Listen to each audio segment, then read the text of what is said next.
नमस्कार, टॉप 10 महाराष्ट्रामधून दीपक कोटेकर।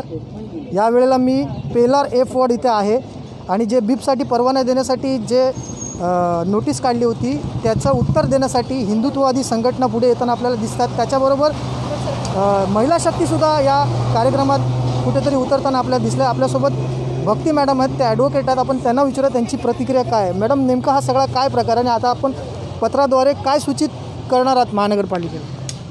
प्रथम तर मला सगळ्यांचंच अभिनंदन करायचं आहे की एक प्रकरण आपल्या पुढे सोशल मीडियावर व्हायरल झालं आणि इतकी खळबळ उडाली आणि ह्याच्यामध्ये युवक आणि युवती सेना मोठ्या संख्येने फोन करून सांगितलं की ताई आपणसुद्धा या प्रकरणात दखल घेऊया आणि हे प्रकरण काय आहे आम्हाला तरी समजू दे, नेमकं काय आहे हे प्रकरण पाहता।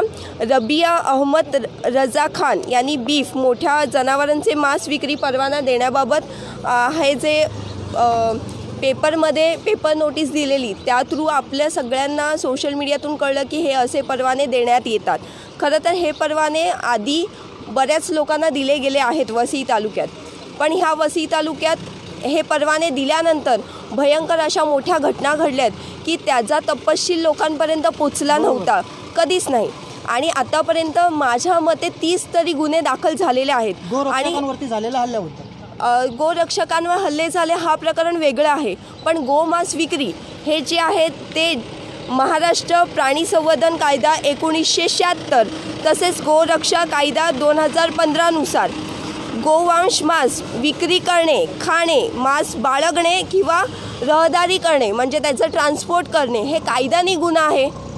बरोबर, हा कायद्याने गुन्हा घडला आणि ह्याच्यावर असे 30 गुन्हे दाखल झालेले आहेत आणि हे गुन्हे दाखल झाल्यानंतर ह्याच्यात कितीतरी परवाने धारक सामील आहेत। परवाने देणे म्हणजे काय?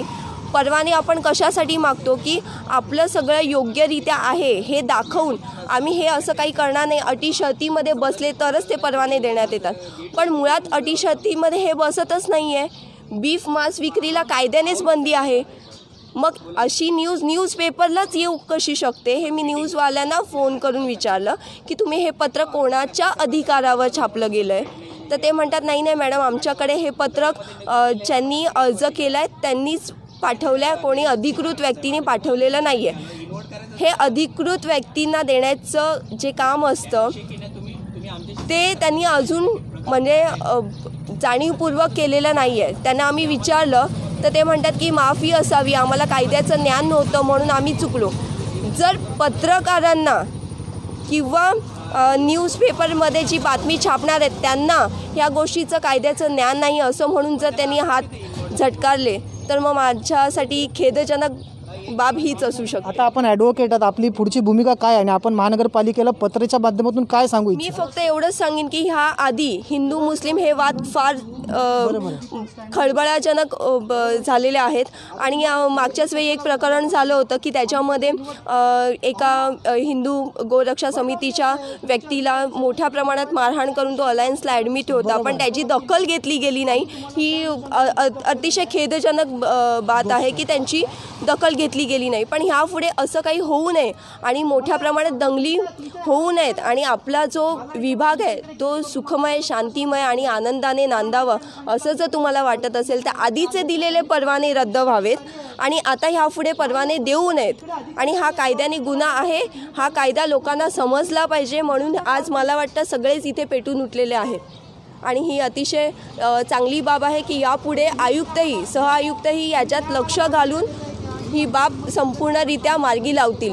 खूप खूप धन्यवाद। त्या मॅडमनी खूप चांगली प्रतिक्रिया दिली, त्याने खूप गोष्टी आपल्यासमोर आणलेल्या आहेत की परवाने याच्या अगोदर पण खूप परवाने दिलेले आहेत आणि आपण पाहतो की गेल्या काही दिवसातच एका गोरक्षकावरती खूप गंभीररित्या हल्ला केला होता। बर्फाचा जो खंजीर असतो त्या खंजीर त्याच्या पाटणीत टाकण्यात आला होता, खूप अतिशय जखमी झाला होता आणि असं असताना कुठेतरी या सगळ्या गोष्टी या गोष्टीला कारणीभूत आहे असं सांगताना आपल्याला मॅडमनी सूचना दिलेल्या आहेत। माझे सहयोगी दिग्विजय कोकरेंसोबत दीपक कोटेकर, टॉप 10 महाराष्ट्र, नालासोपारा।